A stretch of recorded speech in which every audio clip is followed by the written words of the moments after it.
السلام عليكم ورحمة الله وبركاته. اهلا بكم في مطبخ ست الكل. تعالوا نعمل مع بعض الفول المدمس. في دمست الفول طريقة سهلة جدا وطعم الفول الاصلي بقى. تعالوا نشوف طريقتنا. معايا هنا كوبايتين فول تدميس منقوعين لمدة 4 ساعات بعد ما نقعناهم وصفيناهم. معانا كوباية عدس اصفر مغسولة كويس، ونص كوباية فول مدشوش غسلناهم كويس، ومعانا جزراية مبشورة وطماطماية وليمونة هننزل بيهم. كل المكونات دي هنحطهم في الدماسة، والليمونة هنعصرها ونحط القشر بتاعها جوه الفول.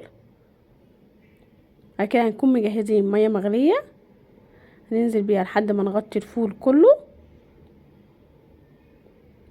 كده هنغطي الفول بتاعنا كويس جدا.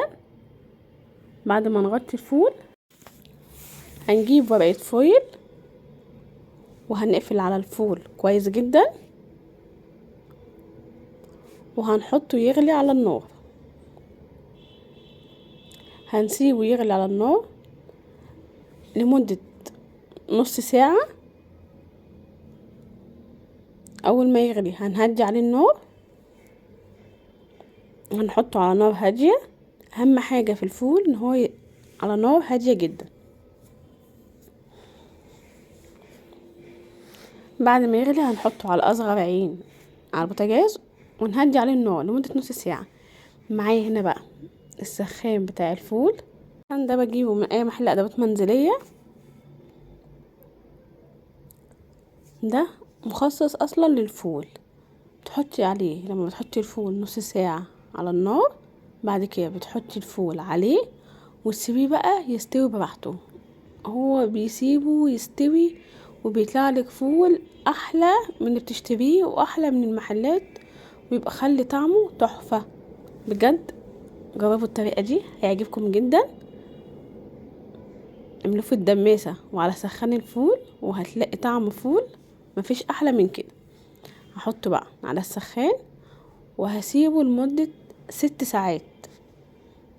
قعد حوالي معايا 6 ساعات او 7 ساعات. هنسيبه يستوي براحته خالص.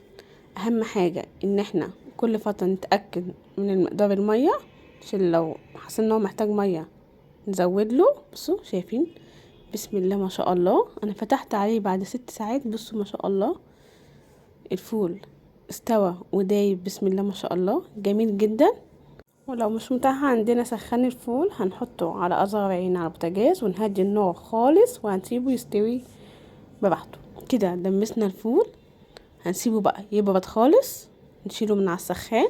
اهم حاجه ما نجيش جنب السخان ده وهو لسه سخن، نسيبه يهدى تماما ونبقى نشيله بعد كده من مكانه، نفصل الكهرباء عليه ونسيبه يهدى خالص.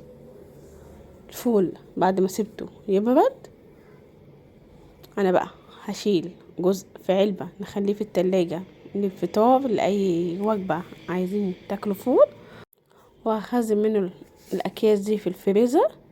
أي وقت هتحتاجيه هتطلعيه يفك من الفريزر وتعمليه على طول. كده عندك فول مدمس جاهز. معانا الفول بسم الله ما شاء الله استوى جدا ودايب وطعمه تحفة واحلى من نشتريه من المحلات زي ما احنا شايفين. لو اول مره تشوفوني متنسوش تعملوا لايك وشير وسبسكرايب وفعلوا الجرس عشان يوصلكم كل جديد. اشوفكم فيديو جديد ووصفه جديده من مطبخ ست الكل، والسلام عليكم ورحمه الله وبركاته.